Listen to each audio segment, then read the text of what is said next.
Jangan. Jangan.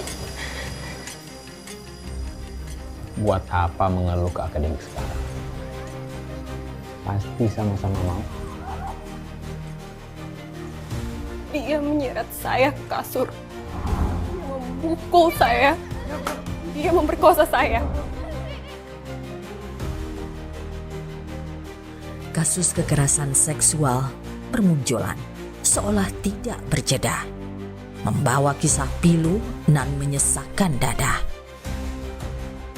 Hari ini kita dihadapkan dengan permasalahan serius yang mengancam keamanan dan keharmonisan bangsa, yaitu kekerasan seksual. Kekerasan seksual ini menghancurkan kehidupan korban dan menyebabkan trauma psikologis, takut, dan terisolasi. Di sisi sosial, permasalahan ini merusak rasa aman dan menurunkan rasa kepercayaan kita terhadap penegakan hukum. Secara ekonomi, kekerasan ini juga menghambat produktivitas korban dan membebani keluarga serta masyarakat dengan biaya pengobatan dan rehabilitasi. 8 dari 10 perempuan di Indonesia pernah mengalami pelecehan seksual di ruang publik. Sementara mitos itu berkata pelecehan seksual hanya terjadi pada perempuan yang sedang sendiri, malam hari, di tempat sepi, berbusana mini. Siapa bilang? Data memang menunjukkan sebagian besar tindak pelecehan masih menyasar perempuan. Tapi coba dengar, lokasi yang paling banyak menjadi latar terjadinya pelecehan seksual. Jalan umum, transportasi publik, lalu sekolah dan kampus. Ada beberapa faktor yang mendorong kekerasan seksual ini terus terjadi. Pertama, budaya patriarki yang masih kuat menempatkan perempuan dan kelompok rentan pada posisi yang tidak berdaya. Sementara banyak yang masih menganggap kekerasan sebagai hal yang wajar. Kedua, kurangnya pendidikan seksual membuat banyak orang tidak memahami pentingnya batasan pribadi dan persetujuan.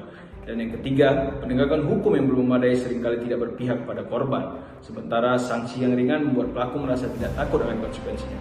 Pengaruh pada media sosial juga berperan dalam menormalisasi perilaku yang merendahkan, ditambah dengan lingkungan sosial dan keluarga yang belum selalu mendukung korban untuk melapor dan mendapatkan bantuan hukum. 4 tahun terakhir, laporan kasus kekerasan seksual meningkat.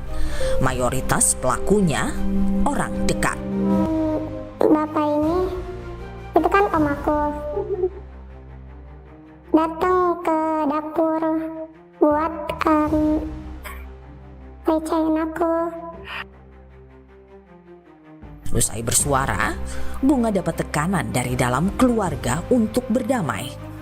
Keluarga pamannya minta agar persoalan ini selesai secara kekeluargaan dan tidak dibesar-besarkan. Namun, kita tidak bisa tinggal diam.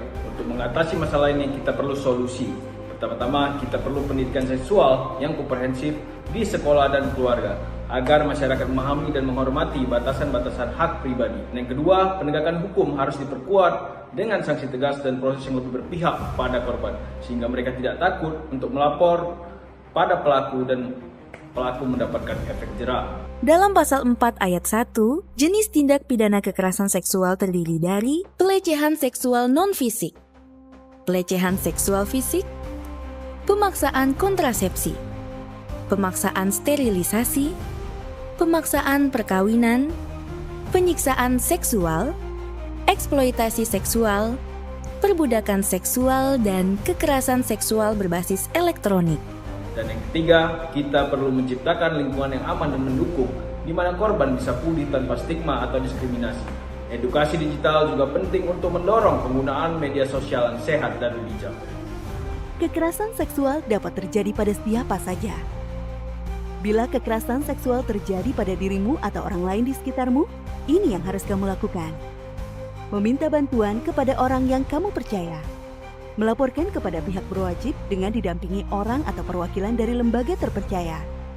Kamu juga dapat menghubungi lembaga sosial masyarakat sesuai kebutuhanmu dan cari tahu lebih lanjut seputar kekerasan seksual serta menyebarkan informasi sebanyak-banyaknya. Pada akhirnya, kekerasan seksual adalah permasalahan kita bersama.